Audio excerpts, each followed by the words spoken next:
हम्म, इस deep dive में एक बार फिर से स्वागत है। आज हमारे पास जो सोर्स है वो बेहद दिलचस्प है। जी बिल्कुल। और ये कोई आम सोर्स नहीं है। हाँ, ये इंडियन हिस्ट्री डिकोडेड नाम का एक पूरा प्रेजेंटेशन है।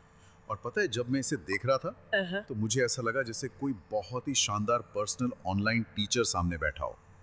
जैसे गूगल मीट पे कोई लाइव क्लास चल रही हो और वो हमें स्लाइड दर स्लाइड पूरी हिस्ट्री डिकोड करके समझा रहा हो। बिल्कुल। एकदम किसी सिनेमैटिक स्टोरी टेलर की तरह ना, हाँ। कोई बोरिंग लेक्चर नहीं। एकदम सही। कोई रटने वाली चीजें नहीं है इसमें। इसमें इतिहास को जीने पर जोर दिया गया है। और मुझे जो इस प्रेजेंटेशन का सबसे मजबूत हिस्सा लगा वो है इसका मिशन। जो कि क्या से ज्यादा क्यों पर फोकस करता है। हाँ, ये हमें दिखाता है कि भारत का इतिहास असल में निरंतरता और बदलाव की कहानी है। मतलब हर बड़ी घटना के पीछे एक गहरा रणनीतिक कारण रहा है। तो चलिए इसी सिनेमैटिक यात्रा की शुरुआत करते हैं। स्लाइड 2 और 3 जो है वो इतिहास के सबूतों की बात करती हैं। क्योंकि इतिहास कोई हवाई बातें तो है नहीं। बिल्कुल नहीं। इतिहास न्यूट्रल नहीं होता, वो ठोस सबूतों पर चलता है। जैसे प्रेजेंटेशन में जेम्स प्रिंसेप का जिक्र है। हाँ, 1837 में। हाँ, जिन्होंने अशोक के अभिलेखों को पहली बार डिकोड किया था। सही बात है। और उन अभिलेखों को मौर्य इतिहास का आइडेंटिटी कार्ड कहा गया है। जो कि बहुत ही सटीक उपमा है। और इसके साथ ही खारवेल के हाथी गुम्फा अभिलेख का भी जिक्र है। लेकिन इसमें एक और बहुत पुराना सबूत है, बोगासकोई का। हाँ, बोगासकोई अभिलेख 1400 ईसा पूर्व का। ये बहुत ही महत्वपूर्ण है। वो वैदिक देवताओं वाला। बिल्कुल। इंद्र और वरुण जैसे देवताओं का ये सबसे पुराना लिखित सबूत है। और सबसे बड़ी बात, ये ऋग्वेद की तारीख तय करने का एकदम पक्का एब्सोल्यूट सबूत माना जाता है। कमाल की बात है।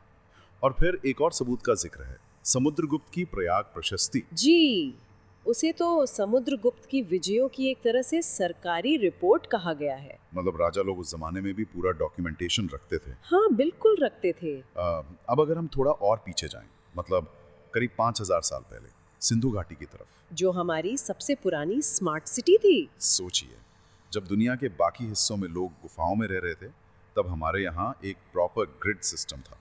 सड़कों का 90 डिग्री पर कटना, और वो ईंटों का अनुपात 4:2:1। हाँ, ये कोई इत्तेफाक तो नहीं हो सकता। इत्तेफाक बिल्कुल नहीं था। अगर आप इसका भौगोलिक विस्तार देखें, उत्तर में जम्मू कश्मीर के मांडा से लेकर दक्षिण में महाराष्ट्र के दहमाबाद तक। मांडा सबसे उत्तरी बिंदु है ना। हाँ, तो इतने बड़े इलाके में एक ही साइज की ईंटें मिलना दिखाता है कि कोई बहुत ही मजबूत सिस्टम काम कर रहा था। और फिर लोथल जैसी पोर्ट सिटी भी तो थी। बिल्कुल। लोथल के जरिए मेसोपोटामिया के साथ बड़ा व्यापार होता था। और कला की बात करें तो वो डांसिंग गर्ल की मूर्ति। ओ हाँ, लॉस्ट वैक्स मेथड वाली। जी, मोम को पिघलाकर धातु भरने की वो तकनीक उस समय की बहुत बड़ी वैज्ञानिक उपलब्धि थी। तो स्लाइड 4 और 5 पर चलते हैं। यहाँ एक बड़ा आहा मोमेंट आता है, लोहे की खोज। आयरन रेवोल्यूशन, इसने तो पूरा गेम ही बदल दिया था। सच में, जब लोहे की कुल्हाड़ियाँ आईं तो जंगल साफ करना आसान हो गया। और कृषि का केंद्र बदल गया। हाँ, वो पंजाब के सप्त सिंधु इलाके से खिसककर गंगा यमुना दोआब की तरफ आ गया। और वो जो छोटे छोटे कबीले थे जिन्हें जन कहते थे, वो महाजनपद बन गए। बिल्कुल। इसके पीछे का अर्थशास्त्र समझना बहुत जरूरी है। लोहे के हलों से खेती बढ़ी, मतलब कृषि अधिशेष या सरप्लस होने लगा। और ज्यादा अनाज मतलब ज्यादा टैक्स। सही कहा। और जब राजा के पास टैक्स से पैसा आने लगा तो उसने बड़ी सेनाएं खड़ी कर ली। यही वजह थी कि 16 महाजनपदों में मगध सबसे शक्तिशाली बनकर उभरा। ये दूसरा शहरीकरण था। और इसी दौर में धर्म और समाज में भी बदलाव हो रहे थे। हाँ, इसी समय जैन धर्म में भगवान महावीर ने ब्रह्मचर्य का सिद्धांत जोड़ा था। ये बहुत ही दिलचस्प फैक्ट है जो सोर्स में एकदम से सामने आता है। बिल्कुल, ये समाज के बदलते हुए ढांचे को दिखाता है। और फिर आते हैं चाणक्य और अशोक, अखंड भारत का पहला नक्शा। चाणक्य का जो सेंट्रलाइजेशन यानी केंद्रीकरण का मॉडल था, वो तो आधुनिक प्रशासन का एकदम ब्लूप्रिंट लगता है। एकदम विशाल नौकरशाही और अर्थशास्त्र के हिसाब से जासूसी तंत्र। उसी मजबूत नींव का नतीजा था कि चंद्रगुप्त मौर्य ने 305 ईसा पूर्व में सेल्यूकस निकेटर को हराया। लेकिन अशोक ने एक बिल्कुल अलग रास्ता चुना। उसने तलवार छोड़कर धम्म नीति अपना ली। ये एक बहुत बड़ा रणनीतिक शिफ्ट था।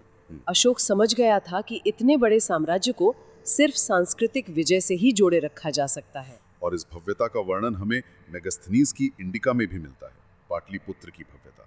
बिल्कुल मिलता है। अब अगर हम स्लाइड 6 और 7 पर आएं, तो बात होती है स्वर्ण युग की। गुप्त काल की। ये तो कला और विज्ञान का एकदम पीक था। आर्यभट्ट का खगोल विज्ञान, कालिदास का साहित्य और वो नागर शैली के मंदिर। और सैन्य मोर्चे पर समुद्रगुप्त, जिन्हें भारत का नेपोलियन कहा जाता है, क्योंकि उन्होंने कोई युद्ध नहीं हारा था। सही बात है। और कुमारगुप्त प्रथम ने नालंदा विश्वविद्यालय की स्थापना की। लेकिन इसी स्वर्ण युग के दौरान सत्ता का ढांचा अंदर ही अंदर बदल रहा था। विकेंद्रीकरण शुरू हो गया था। वो भूमिदान वाली प्रथा की वजह से। हाँ, लैंड ग्रांट्स। जब अधिकारियों को जमीनें मिलने लगी तो सामंतवाद यानी फ्यूडलिज्म बढ़ा। असली ताकत स्थानीय जमींदारों के पास जाने लगी। और सत्ता का केंद्र भी शिफ्ट हुआ। हर्षवर्धन ने राजधानी थानेश्वर से कन्नौज कर ली। और उसी समय ह्वेनसांग भारत आया था, जिसने ये सारे बदलाव अपनी आंखों से देखे और लिखे। अब यहाँ से मध्यकाल की शुरुआत होती है। मतलब घोड़ों की टाप से इतिहास बदलता है।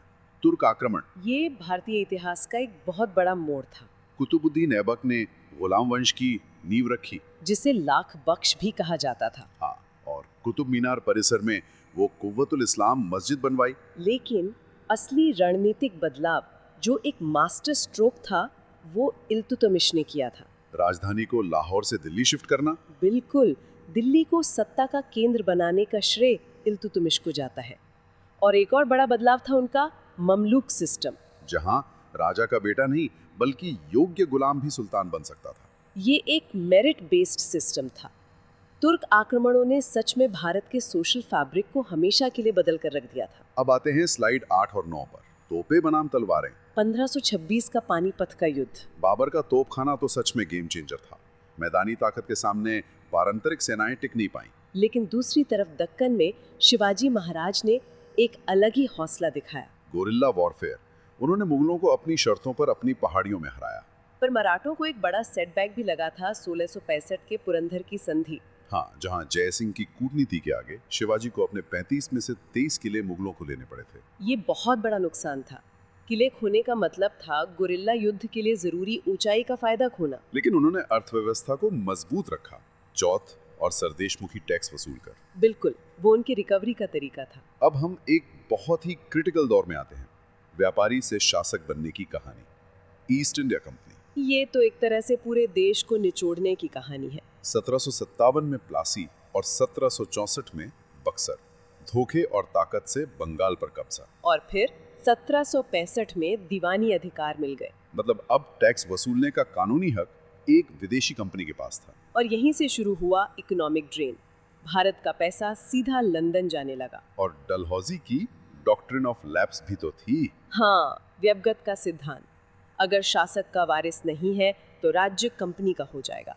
जिसका पहला शिकार 1848 में सतारा बना था। इस नीति ने लोगों के अंदर बहुत गुस्सा भर दिया था। और यही गुस्सा 1857 की चिंगारी बना।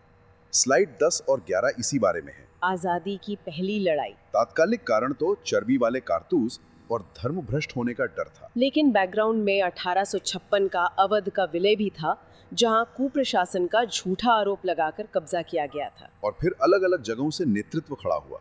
दिल्ली में बहादुर शाह, झांसी में रानी लक्ष्मीबाई और लखनऊ में बेगम हजरत महल। इस विद्रोह के परिणाम बहुत बड़े थे। ईस्ट इंडिया कंपनी का अंत हो गया और सीधा क्राउन का शासन शुरू हुआ, ब्रिटिश ताज का। और उस समय गवर्नर जनरल कौन थे? Lord Canning. बिल्कुल। अब हमारे जो भी दर्शक या सुनने वाले इस लाइव क्लास जैसे डीप डाइव को फॉलो कर रहे हैं, उनके लिए एक छोटा सा एग्जाम चैलेंज रिकैप कर लेते हैं। हाँ, 5 मेन पॉइंट्स। पहला, वैदिक देवता बोगास कोई अभिलेख में। दूसरा, सिंधु घाटी का सबसे उत्तरी बिंदु मांडा। तीसरा, एक नया फैक्ट, जैन धर्म में ब्रह्मचर्य महावीर स्वामी ने जोड़ा। चौथा, पुरंदर की संधि में कितने किले दिए गए? 23। और पांचवा, लैप्स की नीति का पहला शिकार सतारा। बहुत बढ़िया रिकैप। तो इस सिनेमैटिक यात्रा को अगर हम समेटें तो इतिहास सिर्फ तारीखें नहीं है। बिल्कुल नहीं। ये एक रणनीतिक टाइमलाइन है और ऐसे पढ़ने से ज्ञान कभी बोझ नहीं लगता। और ये सिर्फ एग्जाम्स के लिए नहीं है। आज की जियोपॉलिटिक्स या भू राजनीति को समझने के लिए और सत्ता के खेल को समझने के लिए इतिहास एक बहुत ही बेहतरीन लेंस है। सही बात है। और इसी बात पर मैं सुनने वालों के लिए गहरा विचार छोड़ना चाहता हूँ। जी बताइए। देखिए, हमने देखा कि निरंतरता और बदलाव इतिहास का सबसे बड़ा नियम है। जब 1700 के दशक में एक विदेशी व्यापारिक कंपनी ने धीरे धीरे भारत के राजस्व और सत्ता पर कब्जा कर लिया था, बिल्कुल। तो आज के इस दौर में जहां विशाल ग्लोबल टेक कंपनियां दुनिया भर के डेटा, संचार और अर्थव्यवस्था को कंट्रोल कर रही हैं, तो क्या हम जाने अनजाने में इतिहास के किसी नए बदलाव की नींव रखते हुए नहीं देख रहे हैं? ये तो बहुत ही सोचने वाली बात है। बिल्कुल। इस बारे में सोचिएगा जरूर। आज के इस डीप डाइव में बस इतना ही।